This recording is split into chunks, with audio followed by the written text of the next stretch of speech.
Once again welcome back to pharma concept. देखिए, आज की क्लास में हम रीजनिंग का एक इम्पोर्टेंट टॉपिक पढ़ेंगे जिसका नाम है कोडिंग एंड डिकोडिंग। इसको हम इतनी आसानी से पढ़ेंगे, इतने आसान तरीके से पढ़ेंगे जिससे कि आपके सारे कंसेप्ट यहाँ पे क्लियर हो सके। देखिए, कई ऐसे फार्मा के एग्जाम हैं जैसे रेलवे फार्मासिस्ट एग्जाम हो गया या फिर और भी अलग एग्जाम होते हैं जैसे एम्स का हो गया, वहां पे रीजनिंग पूछा जाता है और यहाँ से क्वेश्चन पुटअप होता है। तो कौन कौन से क्वेश्चन पुटअप होते हैं, किस किस तरीके से क्वेश्चन आ सकते हैं, उनके बारे में हम कंप्लीट डिस्कस करेंगे। साथ ही इस टॉपिक को इतने आसानी से पढ़ेंगे, इतने आसान तरीके से पढ़ेंगे जिससे कि आपके सारे कंसेप्ट आसानी से क्लियर हो सके। तो चलिए शुरू करते हैं आज का टॉपिक जिसका नाम है कोडिंग एंड डिकोडिंग। देखिए, कोडिंग एंड डिकोडिंग पढ़ने से पहले आपको हल्का सा इंग्लिश अल्फाबेट की तरफ जाना पड़ेगा। इंग्लिश अल्फाबेट की तरफ यानी कि जो ABCD है उसकी तरफ जाना पड़ेगा। ABCD का मतलब देखिए, यहाँ पे जो ABCD है, इंग्लिश अल्फाबेट है, उसको आप एक पर्टिकुलर नंबर दे दीजिएगा। जैसे A को 1 दे दिया, B को 2, C को 3, T को 4, E को 5, F 6, G 7, H 8, I 9, J 10, K 11, L 12, M 30। ऐसे ही अब जैसे M के बाद में N लिखना है तो आपको इस तरीके से वापस अपोजिट से लिखना है, यानी इसको रिवर्स में लिखना है ना। N को इधर लिखना है N 14, O 15, P 16, Q 17, R 18, S 19, T 20, U 21, V 22, W 23, X 24, Y 25 and Z 26। अब देखिए, ये अपन ने ऐसे रिवर्स तरीके से क्यों लिखा है इसके बारे में भी हम बताएंगे आपको, जिससे कि आप इसके बारे में जो भी कोडिंग डिकोडिंग के क्वेश्चंस बनते हैं उनको आप आसानी से समझ सको। देखिए, सबसे पहले हम देख लेते हैं इजोटी। इजोटी क्या है? ये इंग्लिश जो कोडिंग एंड डिकोडिंग होता है उसमें एक वर्ड हमने कैची वर्ड बनाया है जिससे कि आप इसके अल्फाबेट के नंबर याद कर सको। E4 जो 5 नंबर का अल्फाबेट है वो है E। देखिए, 10 नंबर का जो अल्फाबेट है वो है J।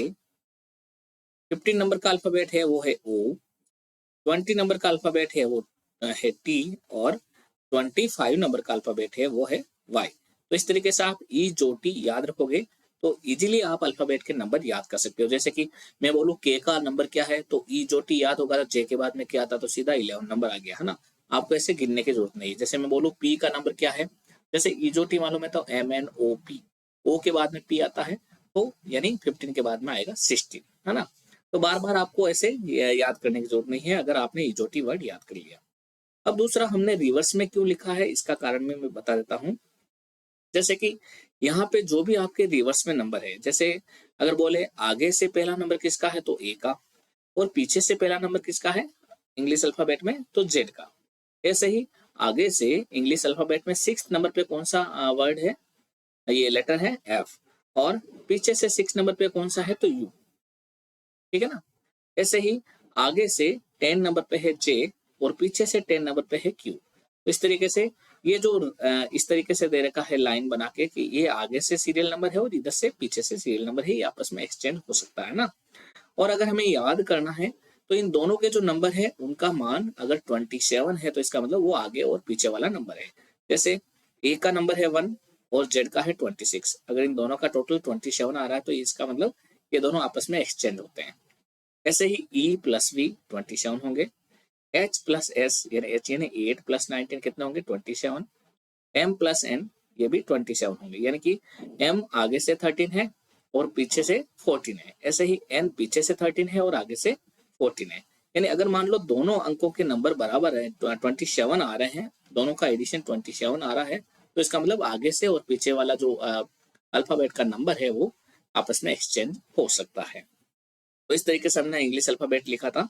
मैंने बताया था इसमें रिवर्स में क्यों लिख रहा हूँ, मैं आपको आगे बताऊंगा। इतना सा अगर आपको कंसेप्ट क्लियर हो गया है, अगर आप इस पेज को अच्छे से लर्न कर लें तो आगे जो भी आपके कोडिंग डिकोडिंग के क्वेश्चन आएंगे उनको आप आसानी से कर सकते हैं। आपका पहला काम है इसको लर्न करना, ठीक है। अब मैं बताऊंगा कैसे कैसे क्वेश्चन पुटअप होते हैं, किस तरीके से अपन इसके क्वेश्चन का आंसर करेंगे। जैसे यहाँ पे पहला क्वेश्चन आ गया आपका वर्ड टू वर्ड कोडिंग, यानी वर्ड को ही वर्ड में कोड करके लिखा है, वापस हमें डिकोड करके उसको फाइंड आउट करना है। जैसे यहाँ पे देख दिया रूल ऑफ एडिशन, जिसे हम हिंदी में बोलते हैं जोड़ का नियम, है ना। जैसे वर्ड टू वर्ड कोडिंग में जैसे एक वर्ड को लिख दिया कि इस वर्ड को ऐसे लिखा जाता है, तो इस वर्ड को कैसे लिखा जाएगा। तो हमें क्या करना है, पहले तो जिसको लिखा गया है यानी इसका कोड क्या है ये, तो हमें पहले इसको डी कोड करना है। क्या करना है, डी कोड। और जिस तरीके से कोड बना है उसी तरीके से इसमें भी वापस डिकोड के पैटर्न के अनुसार हमें इसमें भी वैसा ही कोड बनाना है। यही है कोडिंग एंड डिकोडिंग, है ना। तो रूल ऑफ एडिशन देखें, जोड़ का नियम देखें, तो रीजन को लिखा है जैसे इन्होंने SFB TPO, और क्वेश्चन ने पूछा है कि थिंक को क्या लिखेंगे। तो देखिए ऐसे आप रीजन का जो भी आपने यहाँ पे वर्ड दे रखा है उसको आप लिख लीजिएगा REASON, और फिर ये भी लिख दीजिएगा SFB TPO। अब उनमें से आप फाइंड आउट कीजिएगा कि क्या रिलेशन बनता है। जैसे कि R आपका कितने नंबर का है, यहाँ पे देखिएगा R है आपका 18 नंबर, ठीक है ना, और S है आपका 19 नंबर। यानी आपने क्या किया है, पहला जो अल्फाबेट था उसमें +1 किया है, +1 करते ही क्या आ गया अगला अल्फाबेट S। ऐसे ही E है 5 नंबर, और बाद में आ गया इसमें कोडिंग में F, तो यानी +1 यहाँ पे भी क्या है, तो 5 में +1 करते ही 6 नंबर का अल्फाबेट आ गया आपका F। A पहले नंबर पे है, +1 ऐड करते ही B आ गया, यानी 2 नंबर का अल्फाबेट आ गया। S आपका कितने पे है, S आपका 19 पे, इसमें +1 करते ही 20, E जो T 20 नंबर आ गया, ठीक है ना। ऐसे ही N आपका 14 पे है, और +1 करते ही O आ गया 15 नंबर। तो यानी सभी अल्फाबेट में +1 करके अगला अल्फाबेट दिया हुआ है, तो इस तरीके से कोड बनाया हुआ है। तो ऐसे ही अपन थिंक के अंदर भी कोड बना लेंगे, सभी में अल्फाबेट में +1 नंबर ऐड करेंगे। T का अगला लेटर हो गया, अगला अल्फाबेट हो गया U, H का हो गया I का हो गया J, N का हो गया O, K का हो गया L। तो यहाँ पे आपका आंसर आ जाएगा UIJOL। बिल्कुल आसान सा क्वेश्चन है। अभी देखिए मैं शुरुआत आपकी आसान से क्वेश्चन से कर रहा हूँ, जो जो अपन आगे बढ़ेंगे वैसे वैसे क्वेश्चन का लेवल थोड़ा सा बढ़ता जाएगा, ठीक है। चलिए अगला क्वेश्चन देख लेते हैं अपन, ये मैंने इसका आंसर बता ही दिया था आपको। नेक्स्ट क्वेश्चन देख लेते हैं। In a coding language gold is written as home. GOLD को क्या लिखा जाता है, होम। तो आपको यह बताना है कि सन्स को क्या लिखा जाएगा। देखिए अगर आप इसका आंसर करना चाहते हैं तो यहाँ पे वीडियो को पॉज दे दीजिएगा और इसका आंसर सॉल्व कीजिएगा जल्दी से, और जो भी आपका आंसर आ रहा है कमेंट बॉक्स में लिख दीजिएगा। चलिए पॉज कर दिया, आपका टाइम कंप्लीट हो गया, आप इसका आंसर कमेंट बॉक्स में दे सकते हैं। अब इसका आंसर हम निकाल लेते हैं कि इसका आंसर क्या होगा। देखिए पहले जो भी आपका वर्ड दे रखा है उसको आपको लिखना है, जैसे GOLD लिख लिया, और इसको कोड कैसे कर रखा है, होम में HOME, ठीक है ना। तो G आपका आ रहा है देखिए 7 नंबर पे, और H आ रहा है 8 पे, यानी +1 किया है, पहला अल्फाबेट में क्या किया है +1। सेकंड O है तो यहाँ पे O ही लिख दिया, यानी कुछ नहीं चेंजेस किया है, +0, ठीक है। L में फिर +1 ऐड किया है, M आ गया। D में फिर +1 ऐड किया, E आ गया। तो यानी क्या पैटर्न रहा, पहले लेटर में +1 फिर 0 फिर +1 तो यहाँ पे भी हमें ऐसा ही करना है। सन्स के अंदर पहले में हमें +1 करना है, यानी S का हो गया T। O में हमें कुछ ऐड नहीं करना है तो O को O ही रख दिया।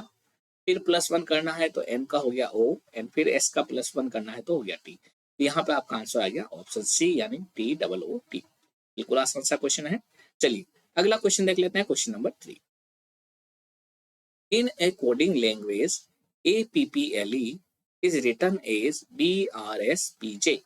फिर किसी कोडिंग लैंग्वेज में APPLE को BRSPJ लिखा जाता है, तो उसी सेम लैंग्वेज में BANANA को क्या लिखा जाएगा। अगर आप इसका सॉल्यूशन करना चाहते हैं तो वीडियो को पॉज कर दीजिएगा और जल्दी से इसका सॉल्यूशन निकालिएगा। चलिए मैं इसका आंसर आपके सामने लेके आ जाता हूँ। इसका आंसर देख लेते हैं पहले, थोड़ा सा।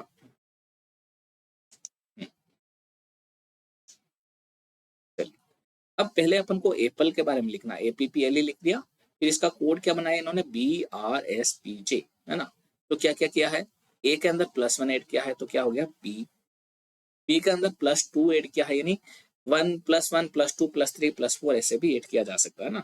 और P के अंदर फिर +3 किया है तो आ गया S। L के अंदर +4 किया है तो आ गया P। देखिए ये L है 12 नंबर, इसमें +4 क्या 13 14 15 16, तो 12 +4 क्या हो गया 16, तो 16 नंबर वाला आ गया P। ऐसे ही E आपका कितने नंबर पे है, 5वें नंबर पे, इसमें +5 किया है तो 10 नंबर क्या आ गया J। तो इस तरीके से ये इसका कोड हो गया। तो हमें पता चल गया इसको हमने डिकोड करके पता कर लिया कि किस तरीके से इसका कोड बनाया है। सभी में +1 +2 +3 +4 +5 ऐड किया है। तो ऐसे ही अपन BANANA में भी +1 +2 +3 +4 +5 और +6 ऐड करेंगे तो देखिए बी का हो गया आपका सी, ए का हो गया +2 करते ही सी, एन में +3 किया तो आपका क्या आ गया, एन 14 पे है, +3 करते ही 17 नंबर यानी आ गया आपका क्यू। फिर ए में +4 क्या है, ए आपका 1 पे है, 4 करते ही 5 नंबर वाला लेटर आ गया यानी ई। फिर नेक्स्ट एन में क्या है +5, एन आपका 14 है, +5 किया तो 19 हो गया यानी एस। एंड ए में क्या है +6, ए आपका 1 है, +6 करते ही 7th नंबर लेटर आ गया आपका जी। तो इसका कोड क्या हो गया, CCQESG, यानी ये आपका आंसर ऑप्शन सी हो गया। चलिए बिल्कुल आसान सा क्वेश्चन था। नेक्स्ट पैटर्न देख लेते हैं अपन अब, रूल ऑफ सब्सट्रैक्शन का। यानी जिस तरीके से एडिशन का रूल था, जोड़ने का रूल था, वैसे ही घटाने का नियम भी हो सकता है कोडिंग और डिकोडिंग में। घटाने का नियम कैसे होगा इसके बारे में भी हम जान लेते हैं। देखिए आगे जानने से पहले मैं आपको बता देता हूँ, अगर आप रेलवे फार्मासिस्ट एग्जाम या फिर pharmacist exam, GPAT exam, drug inspector exam, pharma exit exam या फिर राजस्थान फार्मा असिस्टेंट एग्जाम की तैयारी कर रहे हैं, तो आज ही हमारे ये एक गूगल प्ले स्टोर पे ऐप है जिसका लिंक यहाँ पे मैं दे दूंगा आपको। हम pharma concept app, pharma concept app को आप वहाँ जाके ज्वाइन कर सकते हैं और वहाँ पे हमारी live classes, recorded classes, test series, इन सबको एक किफायती रेट में ज्वाइन कर सकते हैं। वहाँ पे आपको काफी कुछ सीखने को मिलेगा, बहुत कुछ सीखने को मिलेगा और आपकी तैयारी और भी काफी बेहतर हो जाएगी। तो चलिए नेक्स्ट क्वेश्चन देखते हैं। अगर किसी कोडिंग लैंग्वेज में मनी को LMKAT लिखा जाता है तो लाइम को क्या लिखा जाएगा, है ना। तो देख लेते हैं इसमें, पहले तो इसको आप कोड करके डिकोड करके MONEY, इसको लिखा है LMKAT। तो देखिए M आपका आता है 13 नंबर पे और L आता है 12 पे यानी -1 किया है। फिर O आता है आपका EOT तो 15 नंबर पे और यहाँ पे क्या क्या है, M आ गया यानी 13 नंबर वाला यानी -2 किया है। N आता है आपका 14 नंबर पर, यहाँ पे आपका K आ गया यानी आ गया 11th नंबर वाला लेटर यानी ये वाला K। तो यहाँ पे -3 किया है, 14 में से -3 11 हो गया। E आपका आता है 5 नंबर पे और यहाँ पे आ गया A यानी -1 किया है, नहीं -4, 5 में से -4 1। Y आपका आता है 25 पे और यहाँ पे आया आपका T यानी 20 वाला लेटर यानी -5 किया। तो इस तरीके से हर एक जो अल्फाबेट थे उसमें सीक्वेंस से -1 फिर -2 फिर -3 फिर -4 फिर -5 करके इसको कोड बनाया है। तो हमें इसी तरीके से इसका भी कोड बनाना है लाइम का। पहले L में से -1 कर दिया, L आपका आ गया 12 पे, -1 हुआ तो क्या हो गया K। ऐसे ही I आ गया आपका कितने पे आ गया, I 9 पे, यहाँ पे -2 किया तो कितना हो गया 7 नंबर वाला लेटर यानी G। M आपका आ गया 13 पर, यहाँ -3 करेंगे तो आपका 10th नंबर लेटर आ जाएगा यानी J। एंड E आ गया आपका 5 नंबर पर और यहाँ पे -4 करेंगे तो आपका आ जाएगा A। तो यहाँ पे इसका कोड बन जाएगा KGGJA। तो यहाँ पे आपका आंसर हो जाएगा KGJA। ठीक है, चलिए अगला देख लेते हैं question, rule of subtraction and addition. यानी ऐसा भी हो सकता है कि एक बार सब्ट्रैक्शन हो, दूसरी बार एडिशन हो, फिर सब्ट्रैक्शन हो, फिर एडिशन हो, या फिर पहली बार में एडिशन फिर दूसरी बार में सब्ट्रैक्शन हो, यानी किसी तरीके से कोड बनाया जा सकता है, कोडिंग की जा सकती है। तो ये वाला रूल भी कोडिंग डिकोडिंग में लगता है। जैसे कि यहाँ पे एक क्वेश्चन है अपने सामने, in a coding language mind MIND is written as LJME। MIND को क्या लिखा है LJME। तो आपको बताना है कि काइंड को क्या लिखेंगे। अगर आप इसका आंसर करना चाहते हैं जल्दी से तो इसको पोज करके जल्दी से इसका आंसर निकाल लीजिएगा। चलिए मैं देखता हूँ इसका आंसर, मैं आपको इसका आंसर सोल्व करके बता देता हूँ। जैसे यहाँ पे लिखा है माइंड, MIND को क्या लिखा है LJME, यानी M में आपका था 13 नंबर, ये आ गया 12 नंबर। तो इन पहले लेटर में क्या किया, पहले अल्फाबेट में -1 किया, फिर I आया आपके 9th नंबर पे और यहाँ पे आया J यानी 10th नंबर, यानी दूसरे में क्या किया +1 किया, फिर तीसरे में N की जगह आ गया M यानी 14 से आ गया 13, फिर आ गया -1 और यहाँ पे देखिए ये 4 नंबर है, यहाँ पे आ गया 5 तो यानी यहाँ पे आ गया +1। तो इस तरीके से -1 +1 -1 +1 क्या है अल्टरनेट। तो हमें अगला जो भी दे रखा है एग्जाम्पल उसमें भी इसी तरीके से करना है, काइंड को भी हमें इसी तरीके से लिखना है -1 +1 -1 +1। तो K में -1 करेंगे तो हो गया आपका J, ए होता है आपका कितने नंबर पे, 11 नंबर पे, और जे होता है आपका 10 नंबर पे। तो -1 किया तो जे आ गया, आई में +1 किया, आई आपका क्या है 9 नंबर पे, +1 करेंगे इस बार तो जे फिर आ जाएगा, ठीक है ना, 10 नंबर वाला लेटर। एन में -1 करेंगे तो आ गया आपका 13 नंबर पर एम, और डी में +1 करेंगे तो आ गया 5 नंबर वाला लेटर यानी कि ई। तो यहाँ पे आपका आंसर हो जाएगा जे जे एम ई। यहाँ पे आपका आंसर ऑप्शन ए राइट हो जाएगा।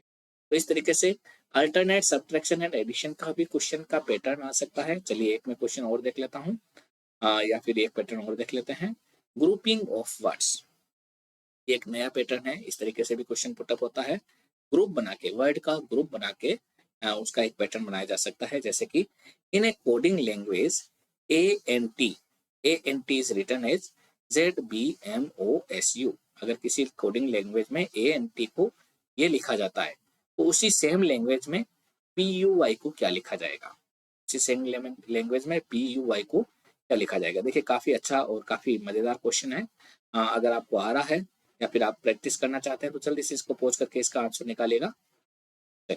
मैं इसका आंसर आपको बता देता हूँ। यहाँ पे देखिए ग्रुपिंग ऑफ वर्ड है, ग्रुपिंग ऑफ वर्ड का मतलब जैसे कि ए है तो ए को दो ग्रुप में बांटा है, ए को दो ग्रुप में बांटा है, नहीं ए से पहले वाला लेटर और बाद वाला लेटर दोनों लिखा है। ए से पहले क्या है जेड और बाद में क्या आता है बी, तो ए को लिख दिया जेड बी, ठीक है। ऐसे ही दूसरा आ गया आपका एन, एन से पहले वाला लेटर और बाद वाला लेटर, पहले वाला कौन सा हो गया एम और बाद वाला हो गया ओ, तो नेक्स्ट हो गया एम ओ। ऐसे ही टी से पहले वाला लेटर और बाद वाला लेटर, ये टी से पहले वाला लेटर क्या है एस और बाद वाला क्या है यू, तो ये हो गया एस यू। तो ए एन टी को ऐसे इन्होंने कैसे लिख दिया ZBMOSU। तो अब आपको बताना है BUY को कैसे लिखेंगे। बी का क्या हो गया, बी का पहला लेटर क्या हो गया, बी से पहले वाला लेटर ए, बाद वाला लेटर सी, तो बी को लिख दिया AC। यू को क्या लिखेंगे, यू का पहले वाला लेटर टी और बाद वाला लेटर वी, तो यू को लिख दिया TV। एंड वाई का पहला लेटर क्या हो गया एक्स एंड बाद वाला लेटर हो गया जेड, तो इसको लिख देंगे XZ। तो इसका आंसर क्या हो जाएगा, BUY को क्या लिखेंगे अपन ACTVXZ। तो यहाँ पे आपका आंसर हो जाएगा ऑप्शन है। देखिए इसी तरीके के खूब सारे क्वेश्चंस मैं रीजनिंग के लेके आ रहा हूँ, और अगर आप इस तरीके के क्वेश्चन देखना चाहते हैं और अच्छे से इसकी तैयारी करना चाहते हैं तो आप फार्मा कंसेप्ट ऐप को अभी डाउनलोड कर सकते हैं। वहाँ पे हमारी जो भी रेलवे फार्मासिस्ट एग्जाम के जो क्लासेस है उनको आप ज्वाइन कर सकते हैं और वहाँ पे अपनी अच्छे से तैयारी कर सकते हैं। तो चलिए आज की क्लास में हम इतना ही पढ़ेंगे, मिलते हैं अगली क्लास में, तब तक के लिए best of luck for exam and thanks.